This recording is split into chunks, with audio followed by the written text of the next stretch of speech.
நான் ஆண்கள் சைடாக பேசலை, ஆனால் வந்து கொஞ்சம் பொறுப்பு கூடுதலாயிடும். நான் ஏதாவது ஆனா கூட எனக்கு அப்புறம் என் பொண்டாட்டி பிள்ளைங்க எப்படி பிழைப்பாங்கன்னு ஒன்று இருக்கு இல்லையா, அந்த ஒரு பயமும் இதுவும் கொஞ்சம் அதிகமாகிடும் ஆண்களுக்கு நினைக்கிறேன். ஒரு பொறுப்பு இருக்கும்.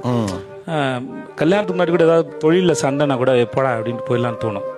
ஆனால் நம்மளை நம்பி ஒரு பொண்ணு வந்ததுக்கப்புறம் வந்து 4 பேர் நல்லா மிதிச்சா கூட பரவாயில்ல, வீட்டில் பொண்டாடி இருக்குது புள்ள இருக்குன்னு வாங்கிக்கலான்னு தோணும். ஸோ இதெல்லாம் வந்து சேர்ந்து தான் வந்து ஒரு இது கண்டிப்பாக நம்ம ஸ்ட்ரெஸ்ஸாக இருக்கும்போது ஒய்ஃப் சப்போர்ட் பண்ணுவாங்க, இல்லை எந்த மாற்ற கருத்தும் இல்லை.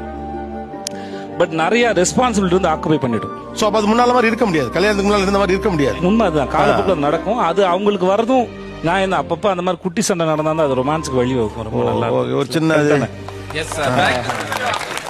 காலில் விழுந்துட்டேன்டி அப்படின்னு சொல்லி மறுபடியும் ஆரம்பிக்கலாம். காலில் விழுதுல சுகம் இருக்கு சார், அதனால அது சந்தோஷம். அது பொண்டாட்டி காலில் நான் ஏதோ டெஸ்ட் தான் அடிக்கடி வச்ச மாதிரி நினைச்சேன். இல்லை சார். சார் வெற்றி என்பது சண்டைக்கு அப்புறம் பொண்டாட்டி வந்து உருன்னு இருக்கிற மூஞ்சி ஓரத்தில் கொஞ்சம் சிரிப்பாங்கல்ல, அதுக்கு பார்க்கறது தான் சார். அவ்வளோதான்.